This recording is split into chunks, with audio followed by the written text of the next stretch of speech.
ഞാൻ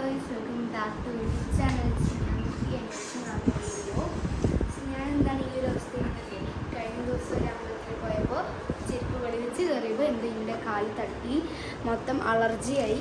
അപ്പോൾ ഇവിടെയൊക്കെ ബോൾ മൊത്തം ഇങ്ങനെ കുരുരോ പോലെ വന്നു. പിന്നെ അമ്മ പെട്ടെന്ന് എനിക്ക് മഞ്ഞൾ ഉപ്പൊക്കെ ഇട്ട് തേച്ചു നന്നായി കുളിച്ചു. ഇതുവരെ ഞാൻ ഇങ്ങനെ കുളിച്ചിട്ടില്ല, അങ്ങനെയാണ് ഞാൻ കുളിച്ചത്. അപ്പോൾ അതെല്ലാം കഴിഞ്ഞിട്ട് പിന്നെ ഞങ്ങൾ ഹോസ്പിറ്റലിൽ പോയി. ഹോസ്പിറ്റലിൽ പോയപ്പോൾ ഒരു ഒബ്സർവേഷൻ, 1 day ഒബ്സർവേഷൻ ചെയ്യണം, 24 hours ഒബ്സർവേഷൻ വേണം പറഞ്ഞാൽ. അപ്പോൾ ഇതാ ഈ ഒരു സംഭവം കുത്തി. പിന്നെ ബ്ലഡ് ടെസ്റ്റ് ചെയ്തു, ഷുഗർ ടെസ്റ്റ് ഒക്കെ ചെയ്തു, ഓക്കെയാണ്. പിന്നെ അപ്പോൾ എന്താ വെച്ച് കഴിഞ്ഞാൽ പിന്നെ ഒരു ദിവസം കൂടി പിന്നെ ICUക്ക് കയറ്റി. പിന്നെ ഒരു ദിവസം കൂടി ഇവിടെ കിടക്കേണ്ട വന്നു.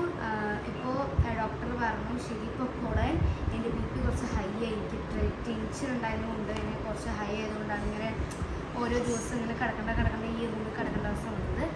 സോ ഇപ്പോൾ എനിക്കെല്ലാം ഓക്കെയാണ്. രാത്രിയൊക്കെ BP നോർമൽ ആയതുകൊണ്ട് തന്നെ ഇപ്പോൾ ഡോക്ടർ ഡിസ്ചാർജ് ചെയ്യാൻ പറഞ്ഞത്. നിങ്ങൾ ഇനി ഒരിക്കലും നിങ്ങൾക്ക് സേഫ്, ഇനിയിപ്പോൾ എല്ലാവരും നിങ്ങൾ സേഫായിട്ട് ഇരിക്കുക. ഇനി നിങ്ങളിങ്ങനെ അമ്പലത്തിലൊക്കെ പോകണമെങ്കിൽ ഒരു എന്താ പറയുക, അമ്പലത്തിലല്ല, നമ്മൾ ചെരുപ്പില്ലാതെ നടക്കുന്ന സാഹചര്യം വരുമ്പോൾ കാലിൽ സോക്സ് ഇട്ട് നടക്കുക. ഇനി മുതൽ ഞാൻ എവിടെയെങ്കിലും പോകാമെന്ന് പറഞ്ഞു കഴിഞ്ഞാൽ സോക്സ് ഇടുക. അപ്പോൾ ഇന്നത്തേക്ക് ഇത്രേ ഉള്ളൂ. അപ്പോൾ ഞാൻ എനിക്കിവിടെ പോകാൻ ചിരിക്കുക. Bye bye. അപ്പോൾ അവന് പോയിട്ട് എനിക്ക് ടാബെല്ലാം എടുത്തിട്ടുണ്ട്. പിന്നെ അവനെയാണ് ഇവിടെ കിടന്ന് ഉറങ്ങണം. പേഷ്യൻ്റെ ബെഡിലാണ് കേസ് അവന് കിടക്കുന്നത്. പേഷ്യൻ്റ് അവിടെ കിടക്കണം, പക്ഷെ അവനാണ് പോയിട്ട് പേഷ്യൻ്റ് എന്താ വീട്ടിൽ പോകും. അതുകൊണ്ട് അപ്പം അവനെ അവിടെ കിടന്ന് ഉറങ്ങി തീർക്കാന്ന് ഇവിടെ പറയണേ ആമി ഇന്ന് വേഗം വന്ന് ഇവിടെ കടന്നു, നമ്മൾ ഇന്ന് ഡിസ്റ്റൻസ് ആവാൻ പറയുക, വേഗം വന്ന് കിടക്കുക. അപ്പോൾ ആ സമയം ഉണ്ടായിരുന്നു. ഞാൻ അഡ്മിറ്റ് ആയ സമയത്ത് തന്നെ മേമി അനുസരിച്ചൊക്കെ വന്നിട്ടുണ്ടായിരുന്നു.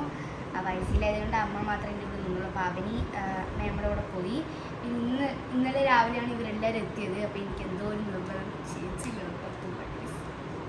അത് കാരണം ഞാൻ അവനെ ഇവിടെ ഇരുത്തി പോകണ്ട പറഞ്ഞിട്ട് അപ്പോൾ അവന് ഇവിടെ കിടക്കുകയാണ്. പക്ഷേ പേഷ്യൻ്റെ ബെഡിൽ മാത്രം കിടക്കുന്നേ ഉള്ളൂ, അത് മാത്രമേ ഉള്ളൂ പ്രശ്നം.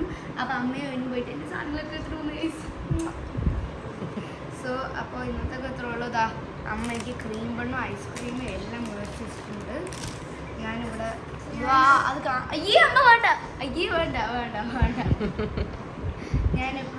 നമ്മള് മൊബൈൽ നോക്കാതെ ആമി ഭയങ്കര ഡ്രോയിങ്ങിലാണല്ലേ.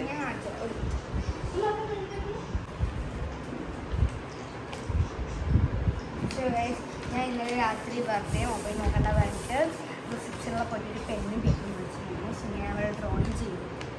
കണ്ടോ ഗൈസ്? ഇത് അയ്യപ്പൻ, ഇത് ഗണപതി, ഇത് ഹനുമാൻ, ഇത് ദുർഗാദേവി, ഇത് കൃഷ്ണൻ, ശിവൻ, ഇത് മറ്റേ ഈശായോയിത്തതാണ്, അറിയാതെ മാറിപ്പോയി, സരസ്വതി, ഗണപതി, പിന്നെ ഇവിടെ കാളി, ത്രിമൂർത്തികൾ. അത് ഞാൻ കൊളായിപ്പോയി, ദേശീയമാണ്. അപ്പം ഇതൊക്കെ ഞാൻ ഇന്നലെ രാത്രി വരച്ച് കാണിക്കും. അപ്പോൾ നമ്മൾ ഹോസ്പിറ്റൽ ടൈം മൊബൈൽ നോക്കാതെ അങ്ങനെ വേണം കുട്ടികളായി കഴിഞ്ഞാൽ. വെറുതെ മൊബൈൽ നോക്കി ഷോർട്സ് കണ്ടുകൊണ്ടിരിക്കുകയാണ്. അവനിജാ നിന്നെ മാത്രം ഉദ്ദേശിച്ചാ പറഞ്ഞതോട്.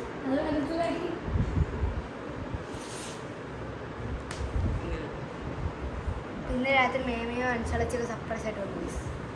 ഓ ഇത് മാറ്റായിരുന്നു പറയാം. സോ ഗൈസ്, അപ്പോൾ എല്ലാവരും സേഫായിരിക്കുക. സോക്സ് ഒക്കെ ഇങ്ങോട്ട് പോവുക ചെരുപ്പ് വരുന്ന സമയത്ത്. അപ്പോൾ ഇന്നത്തെ ഇത്രയുള്ളൂ. ബൈ. വീടെത്തിട്ട് നമ്മൾ കാണാം. ഇത് അയച്ചിട്ട് കാണാം ഗൈസ്. അപ്പോൾ എൻ്റെ കയ്യിൽ എനിക്ക് ഇങ്ങനെ കാക്കണമെന്നുണ്ട് ഗൈസ്. ഇത് വേഗം അയച്ചിട്ട് വേണം ചെയ്യാൻ. സോ നമുക്ക്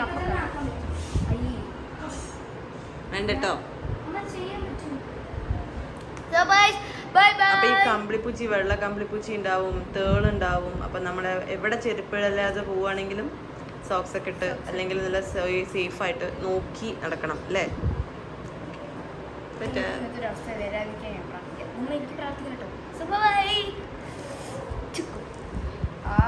ഡിസ്ചാർജ് ആവാറ് എൻ്റെ ഈ കയ്യിൽ സംഭവം അഴിച്ചു തന്നു.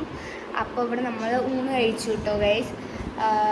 ഇപ്പോൾ നമ്മൾ എന്താ പറയുക, ക്യാൻറ്റീനിൽ പോയിട്ട് സംഭവം ഒരു മെലഡി, ഒരു മഞ്ച്, 2 ലോട്ട ചോക്കപ്പൈ. സോ അത് എനിക്ക് വേണ്ടിയിട്ടുള്ളത് മാത്രമാണ്. അപ്പോൾ എല്ലാവരും സേഫായിട്ടിരിക്കുക. അപ്പോൾ ഇന്നത്തെ വീഡിയോ ഇത്രേ ഉള്ളൂ. നമ്മൾ ഇതാ പോവാണ് വീട്ടിലേക്ക്. ബൈ.